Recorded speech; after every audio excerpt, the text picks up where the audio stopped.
సంవత్సరాల నుండి 35 సంవత్సరాల పాటు ప్రతి నెల 25,000 రూపాయలు మ్యూచువల్ ఫండ్స్లో పొదుపు చేస్తే ఎంత సంపాదించవచ్చో ఇప్పుడు తెలుసుకుందాం. మీరు 20 సంవత్సరాల పాటు ప్రతి నెల 25,000 రూపాయలు పెడితే మీ పెట్టుబడి 60 లక్షలు అవుతుంది. మీకు వచ్చే మొత్తం రాబడి 2,95,00,000 అవుతుంది. అదే 25 సంవత్సరాల పాటు మీ పెట్టుబడి కొనసాగిస్తే మీకు వచ్చే మొత్తం రాబడి 4,60,00,000. అదే 30 సంవత్సరాల పాటు మీ పెట్టుబడి 90 లక్షలు అవుతుంది. మీకు వచ్చే రాబడి 7,88,00,000 అవుతుంది.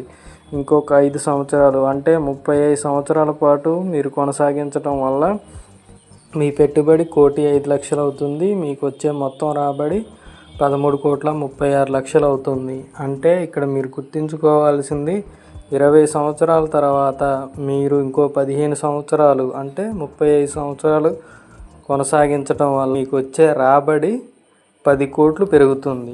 అంటే కాంపౌండింగ్ ఎఫెక్ట్ అనేది ఎంత బాగా పనిచేస్తుందో అర్థం చేసుకోండి. అందుకనే మీ భవిష్యత్ ఆర్థిక స్వతంత్రం కోసం వెంటనే మ్యూచువల్ ఫండ్స్లో సిప్ ప్రారంభించండి.